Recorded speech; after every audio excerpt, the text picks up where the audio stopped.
The social systems. Right, am I guys? Oh my gosh.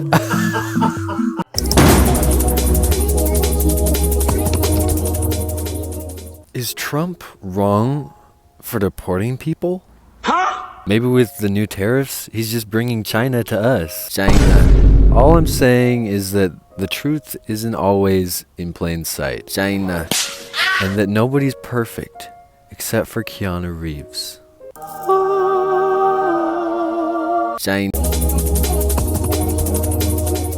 First of all, do you even know what that word means? Bonus points if you do, but you still hate it. It means to be in the condition of a person who tells the condition of things. Originally, it was used in Roman times to mean a leader who has all the power in order to make it so that all decisions are much quicker so that things can be solved faster. It was not intended as a way to send fear into its own nation's hearts, and I believe that it has lost its definition in modern times. The modern definition of it has changed. Now it's just a leader who has not been elected, who has complete control over the people. Ha! Gay! So that means that a person could stay in power for years and years, and nobody contests it. A dictatorship is mostly made just to provide safety for the elites and to mobilize the public through fear. Basically, it's just a way to stay in power. Dictators wanna have power. So in order for a country to be a dictatorship, first it has to have all of these elites running the country. Second of all of the opposition has to be just repressed and oppressed. And finally, the leaders must have full control over the masses. What the fuck? Now let's see. There are people pushing Trump to look like a fool, saying this and that, and pushing the power into less and less hands through just polarization, making less and less people want to actually be part of the government. That means there are less and less elites. The propaganda has gotten so bad that if you look up Trump scandal or letter to the United States, a lot of times the search bar is just completely empty. And it can also be said without a shadow of a doubt that Republicans and Democrats have been on the same side for over 20 years. Probably way longer than that. They're just playing this game so that we're distracted on this or that. Which side do we want to be on, when it's really the same side and you're being played, and no matter what side you're on the side of the government.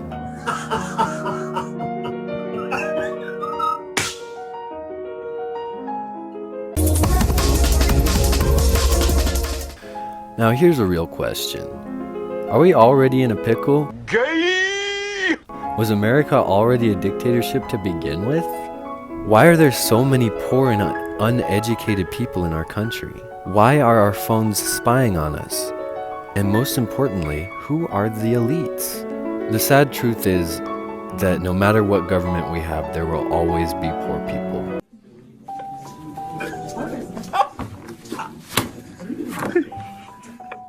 People with the wrong mindset who put themselves in these situations that just can't be helped. You're broke!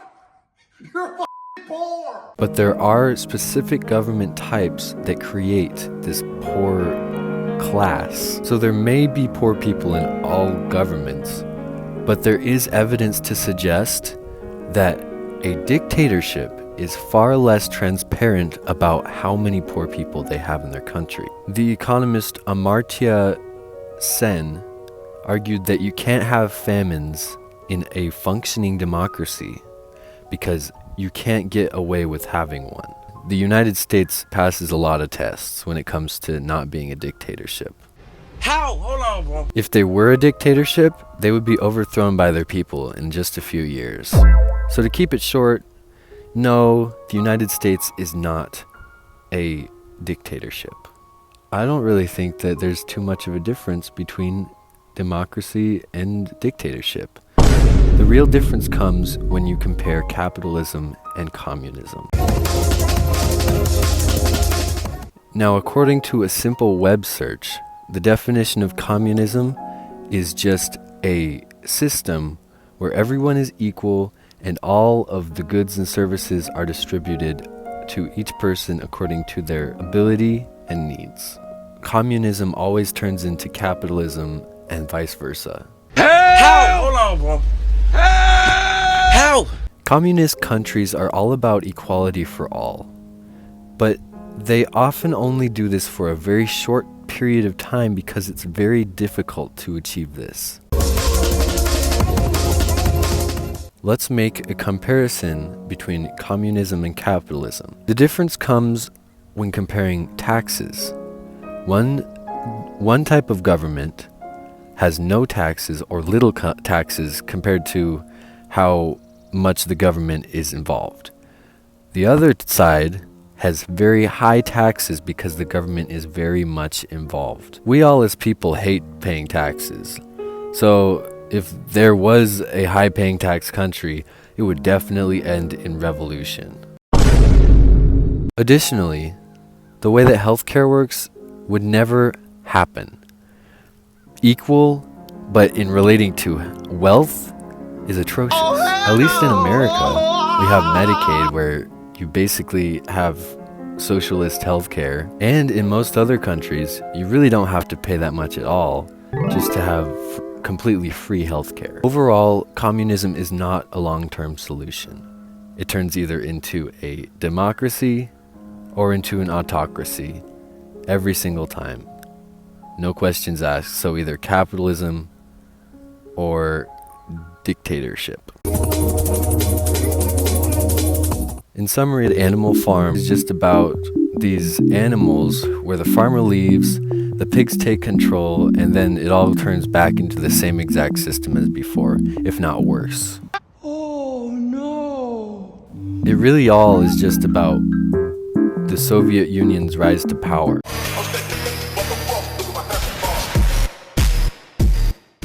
And it's just like George Orwell's other book, 1984. I won't bore you with the fun, exciting, awesome details of the book, but there is one scene that really proves my point. The farm just starts to notice, hey, where's all of our eggs? Where's some of our milk going? Where's the wheat going? And then they find out, oh, it's going to the pigs. And the pigs are like, oh, well, we're smarter. We just need it so that we can think more than all of you dumb people. I'm stronger. I'm smarter. I'm better. I am better. And they're like, well, this just doesn't feel right. This isn't what we were thinking when we started the animal farm. Like, this isn't one of the rules. And then they turn around and they're like, oh, well, I'm reading it right now. And I mean, even though I remember in my memory it said something different, it didn't have these extra words at the end, but I guess. As communism progresses, it becomes harder for the ruling class to withhold their greed. There's a surplus of supplies, and it would just be a waste in their mind to just let it be. If anybody speaks out against them, this turns into a military dictatorship. Just executions in front of everybody. Fear for everybody. And this is what I mean by communism always turns into a dictatorship. Or capitalism. Here are some pros and cons. One pro is that it gives you quick decision making. This is awesome for if your leader is really good at their job and loves their community and is like, oh yeah, let's grow this spot, makes it quick, makes it so that there's no confusion and everybody's doing the same thing. We're all working together. A great leader will see his country flourish and thrive under his rule. 2,000 years later. Now, on the other hand, this could lead to just rapid deterioration of the entire country. A selfish or stupid leader will see his country be destroyed on the inside. A few moments later. Another pro of dictatorship: low crime rate. If you do something bad, even if it's just like stealing, people aren't gonna do that anymore. It's gonna be so awesome. Except for you're living in constant fear. And now there's a very high chance of people going and revolting, and you just seeing a lot of people dying for freedom, which they really want. And I've decided that I want to die. But they're not gonna they're gonna die. That one there was a violation. Personally, I wouldn't have it. Keep your citizens happy. Things like gambling and illegal drugs and just sports and stuff, just things that, you know, regular country things. Keeping them distracted by wearing them to the bone so that they don't have even any energy to say, actually, I'm not getting paid enough for this. You can't say that when you're sleeping. Con: it really discourages innovation. Something that doesn't innovate and doesn't keep up with the times is going to be destroyed over time. It's going to be eroded or moved like a rock in a stream. Really what it seems like it comes down to is if a dictator is a good leader, it might actually be a good thing that they're the dictator. But if they're not, well, look forward to many revolutions in the future. Stay fucking hard! I hope that you have felt pushed onto one side or the other side about this many times during this video. You could be for democracy or against it. You could be for dictatorship or against it. Democracy is most often open and transparent in all of its ruling. It often relies on logic to make its laws and makes it all based on freedom. On the other hand, any system of government can be exploited and corrupt by its leaders, and especially in these times, can have a facade of freedom while also just being very trapping. In my humble opinion, I believe these points can be applied to dictatorship as well. I have done my best to describe how dictatorship does not equal to tyranny. In fact, Socrates was once quoted to say that democracy was one step above tyranny when it comes to social systems. Dictatorship ensures that one leader who is good makes all of the decisions, while democracy leaves it to the people.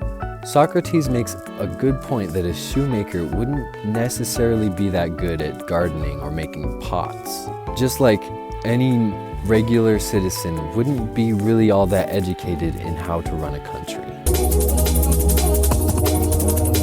I conclude this section by saying that I am in favor of dictatorship.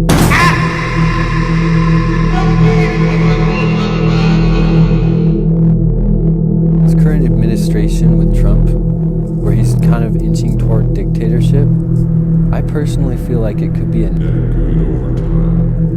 and I believe that it will make sure that we have less people like him running the country.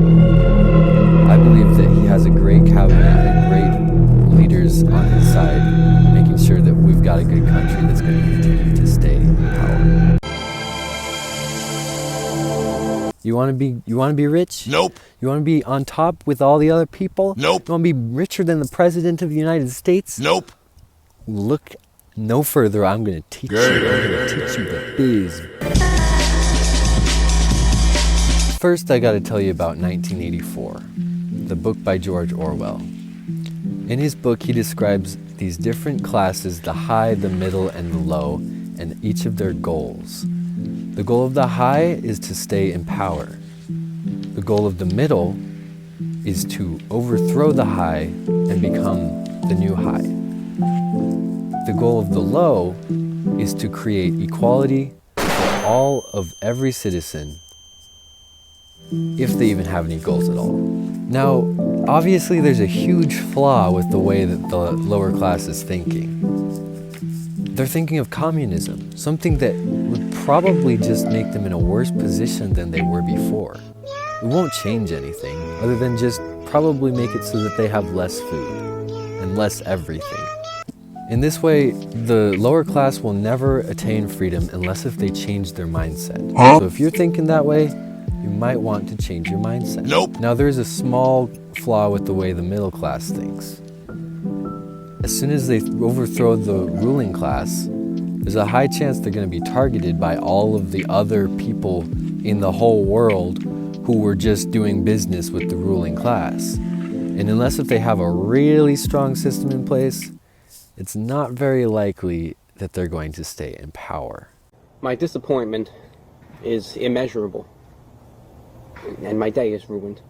Now, according to George Orwell, there's only two ways that the upper class can be taken down and dismantled. The first way is that the government loses its confidence in its ability to rule. The second way is that the government gets too cocky, gets too arrogant, and starts thinking that it's better than everybody in the whole world and just kind of stagnates.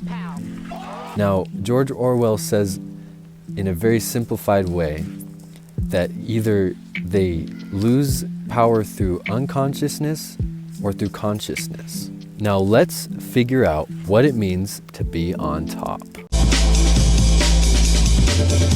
Historically, the person running the state or country is the person who is in control. What the But dog in doing? this modern era, the member who kind of owns the state isn't a member of the high anymore. They're a member of the middle class. They're a pawn, like a lawyer or a priest, for the upper class. What the fuck? In a capitalist state, the people with the most money are the people who are on top. So that means the people who have taken the most advantage of other people. It's the people who have the most shares. The executives, the people on the board of directors. It's just investors. Like, you just have to be an investor, a corrupt one, but an investor. In which case, companies like BlackRock are the true face of the high. Now, this is less about dictatorship and more just about staying on top. In order to get there, you have to juggle innovation and downright theft. Double cross your best friend, and you're halfway there. Your company must make more than 5% of the world economy. Now disappear. If you don't, the masses will come for you. Luigi Mangione can be an example of that. Now be prepared to be alienated from your entire family. You are now royalty, and your actions must be calculated, like those of a Russian royal family. Make one too many wrong moves, and you can say goodbye to your life, or worse, your class. And if you haven't trained anybody to be your successor at the end of your life, you might as well just be a communist. So what is the occupation of the high? The occupation is to use others. Oh, so you don't want to do that? Sounds like you want to be a part of the middle class. Still better than the lower class. So lawyers, doctors, priests, anybody who also takes advantage of other people. Take social media's use of the word user as a warning. In order to be on top, you have to be the most addictive drug of all. We tired of playing with your ass, nigga. So what level do you want to be on? Let me know in the comments. Whether you believe in equality, overthrowing the upper class, or, as they say, if you can't beat them, join them. Now this is a series that I'm calling For the Love of God. And if you want to keep updated, I recommend that you subscribe, turn on that bell, so that you can be notified next time I post a new video. See you guys. Do me a favor, please. Get out of here. Get out of here, man. Shit, I'm saying. Now put on that orange coat and leave. Get out!